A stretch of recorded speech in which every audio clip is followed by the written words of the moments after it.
When police searched the car of the man who assassinated a Minnesota lawmaker and her husband in their own home, they found a notebook. Inside, a handwritten list of 11 websites, not weapons sites. Data brokers, people search sites that sell your home address for just a couple of bucks. Type your name into one right now, and there you are. Your address, your phone, your family's names, a photo of your front door. Anyone can look you up in seconds, and you'll never know who did. That's why I use Incognito. It forces data brokers and people's search sites to delete you, then keeps checking because deleted data creeps back. Incognito is scrubbing from over 400 sites, while I did exactly nothing. You lock your doors every night. So tonight, lock down your address. Go to privacykim.com for 60% off. That's privacykim.com, because the next time a stranger searches your name, let them find nothing. A scammer or worse can't find you if you don't exist. Get 60% off right now at privacykim.com. There's an app that maps every known license plate camera in America. Then it routes you around them. I'm Kim Commando for The Current. It's my free 5-star rated newsletter read by over 1 million folks like you. Sign up now at getkim.com. Now, our license plate gets photographed all the time. Red light cams, toll cams, police cruisers. Cities and states have done it for decades. But America's biggest plate reading network? Private enterprise, a company called Flock Safety. Over 119,000 cameras scanning billions of plates a month. Police usually need a warrant. A private database just needs a paying customer. Enter Flock Hopper. Search for it in your app store or head to don'tgetflock.com. Type where you're going and it draws 2 routes. The fastest and the one that dodges every mapped camera. For free, no tracking, no account. Heads up, the privacy route adds a few minutes, and it only knows the cameras volunteers have spotted. Again, don'tgetflocked.com. This app helps you fly the coop. Get my free newsletter, getkim.com. We just showed you how to dodge license plate cameras.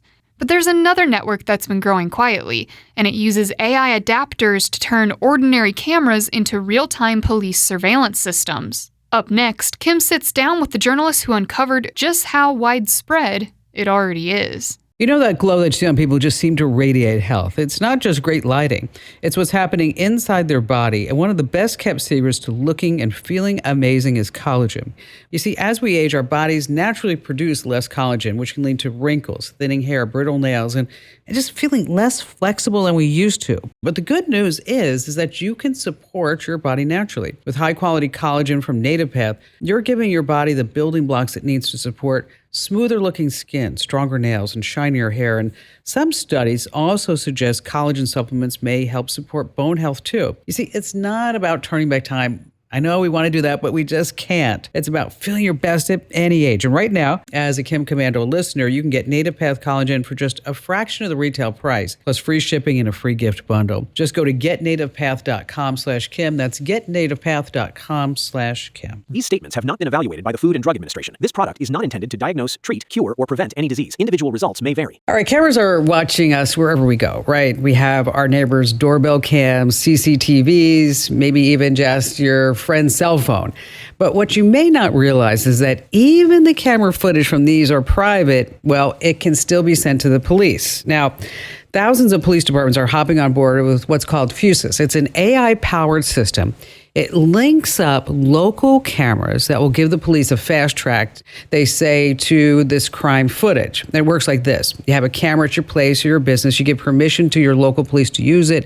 They can tap into it when a crime is reported in your area. Now, we've talked about this before on the show with Joseph Cox. He's one of the co-founders of 404 Media, which, let me tell you, if you have not dropped by 404 Media's site, you really need to do this because they have so many great articles and blogs and investigative pieces. It really is a great resource. Joseph has dug more into this, so everybody's on the same page. Tell us more about these cameras. Yeah, so Fusus basically turns dumb cameras into smart ones. You can have a completely ordinary camera, maybe outside your residence or the 7-Eleven or a business or whatever. It's a normal CCTV camera, like so what? Fusus will add a piece of hardware.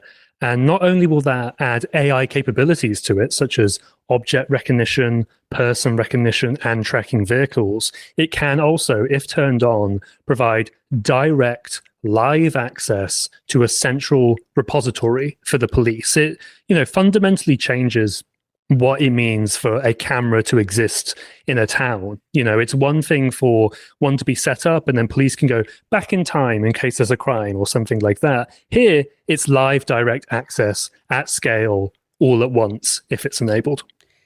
Now, let's talk about the permissions. If I do have a Ring camera, I have to give permission, right? Yes, exactly. You do have to give permission. And then Fusus is similar in that if you own a camera, just a normal camera, you can tell the police, hey, I have a camera outside my business. You're welcome to come ask me for the footage in the future if a crime does happen.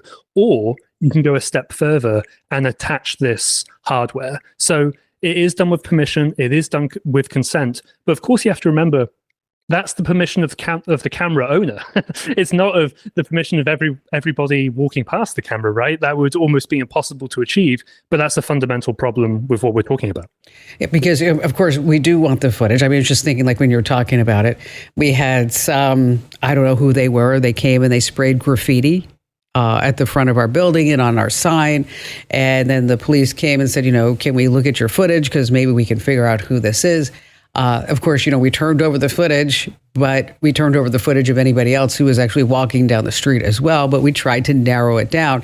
Now, we don't have that Fusus, so it's not like, oh, well, that was Bob, and he walks his dog every day at 3 p.m. And so that's where the privacy issue comes into play, I think, is that, of course, we want to have safe cities and safe neighborhoods, and we want to be able to catch an assailant or a vandal or whoever it may be when that crime happens. But there are the other implications that maybe you didn't opt into that. Yeah, I mean, something really changes when you give law enforcement constant, unfettered access to any camera feed. And look, I'm sure it will solve more crimes, at least some of them, right? Because police can simply look at the footage and respond as quickly as they wish to. But there still needs to be a discussion about whether residents want that, whether businesses want that, or, just the town writ large, or whether it's being installed. It's a conversation that should ideally be happening rather than this system just props up overnight all over the country. So this map that you put together, was it hard? Not really. The researcher did a lot of work for me. There was a researcher / hacktivist, the combination of the word hacker and activist. Without getting too technical, they found a way to scrape the number of cameras that Fusus has around the country. They did that because it was public facing. They didn't have to break into anything. Sure. It's almost just data sat out there on the internet waiting for somebody to put into aggregate. They give it to me, and then I visualize it into a map in the hope that, ordinary people can just go to the 404media.co website and check, oh, is my police department using this? Is another public agency using this? And also, is there one the next town over, the next state over, that sort of thing? Because Fusus does publish some information about where its cameras are. It's more on an individual town basis, though. This is the first time that we're getting to see Fusus in aggregate, in scale, across the country. And I mean, it's in a lot of places, hundreds of police departments, integrated cameras. There's probably gaps in this data. It's probably not fully comprehensive, but it's the most detailed picture we have yet of Fusus around the country. So any cities that are using it the heaviest, any cities that surprised you? I don't think any cities that surprised me specifically. It was more just how widespread this is. Like on the East Coast especially, and in the Southeast, it's everywhere, and then quite a few in California. Not many in the middle of the country, and I don't know if that's a gap in our data or whether that's a gap in Fusus's actual client list. That's a little bit unclear. But I was surprised more at, you get big clients, like the city of Atlanta has a ton of different cameras, and then you'll have almost seemingly random town has also bought it as well. It just seems that police agencies of any size are buying this on some sort of level, and that could be dozens of cameras, hundreds of cameras, or thousands of cameras per individual client. So, Joseph, how much do these cameras cost? Because you said it's like an adapter that you put on a current camera.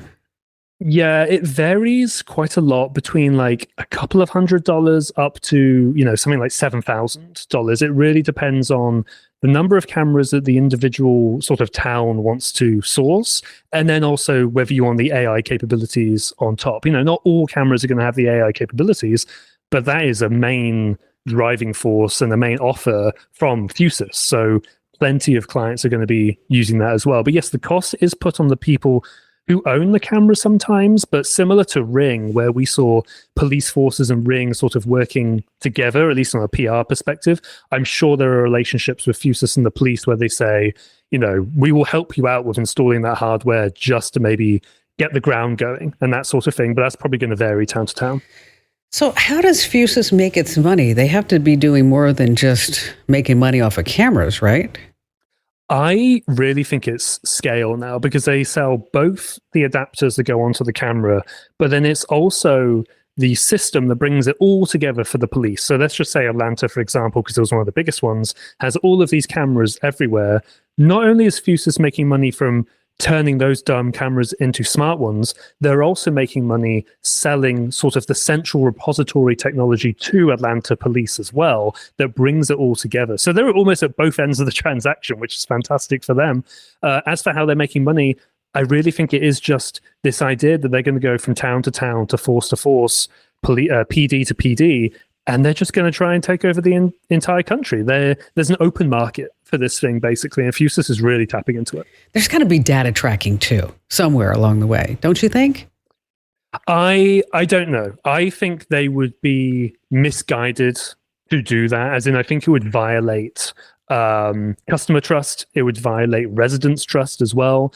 I think it would be foolish if they would do that. I haven't seen any evidence. Never know what's going to happen. You never know what happens with tech companies, right? They could do anything they want later on. I think that would be a very foolish decision, but we never know. And that's why we keep reporting on companies like this, because we want to make sure the information is there for readers when and if something bad does happen. So once again, everybody, in case you want to check the map, it's over at 404media.co.